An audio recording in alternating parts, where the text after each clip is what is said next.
Mi nombre es John María Delgado y les estaré hablando sobre la implementación de la herencia. Pero primero debemos saber que es una propiedad esencial de la programación orientada a objetos que denota relación entre las clases, que permite la reutilización del código y que además organiza a las clases formando una jerarquía de ellas. Para notar claramente lo que les acabo de mencionar, es preciso estudiar este diagrama de clases. Fíjense que tenemos acá claramente una jerarquía de clases. Podemos ver que existe una relación entre ellas y que además cada una de ellas posee atributos propios de ellas.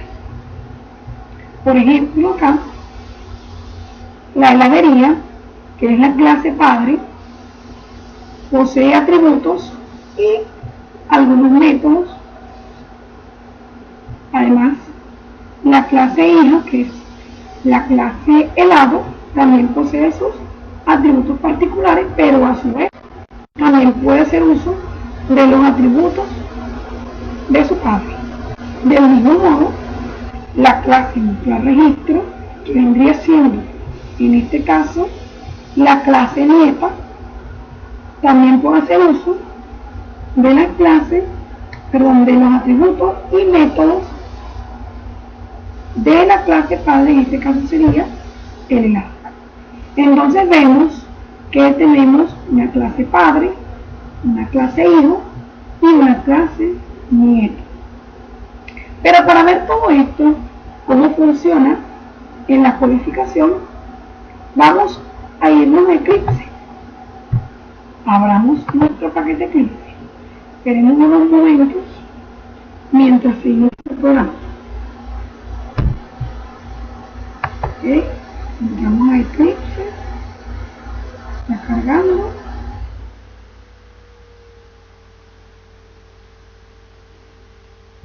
Ok, vemos que tenemos las tres clases en nuestro ambiente o en nuestro ambiente Eclipse o entorno. Tenemos la clase heladería, que fue la primera clase que hemos mencionado, que es la clase abuelo, donde en ella se declaran algunas variables de tipo string, que son cadenas de caracteres, y de tipo doble, que puede utilizar comas. Vemos que tenemos una función o método heladería donde se inicializan esas variables que ya antes se habían definido. Seguidamente vemos otra función donde se muestran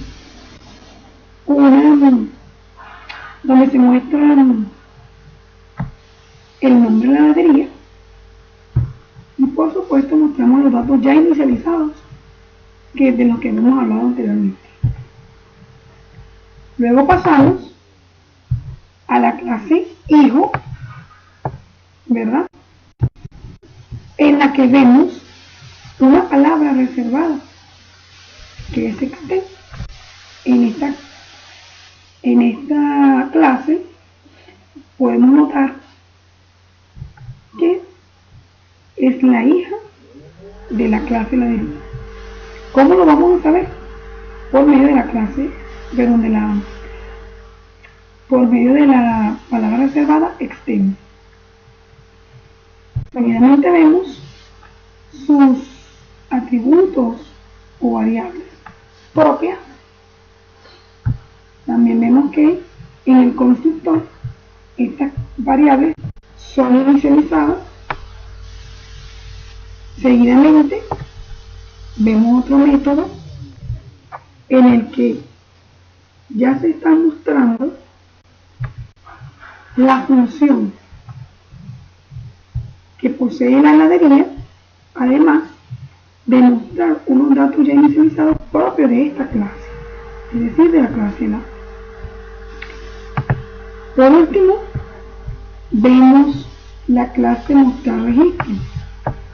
En esta clase encontramos la función constructor o el método constructor, ¿verdad?, donde se hace el llamado del método LA. Este método a su vez llama a un método de LA. Luego vemos el método mostrar venta, que es simplemente utilizado para mostrar un mensaje al final de la compra. Su compra tiene el 10% de descuento. Y gracias por preferir. También vemos la función main, en la que se creó un objeto para luego hacer llamado de la función mostrar registro. Ahora pasemos a correr nuestro programita en este botoncito y vemos que claramente se muestran los datos. La heladería se llama Ello, nombre del cliente Ramón López, su cédula, el tipo de helado es una barquilla, el sabor es de fresa, el costo es de 20 o 11 bolívares, su compra tiene un 10% de descuento, gracias por preferirnos. Bueno, hasta aquí lo que es la implementación de herencia.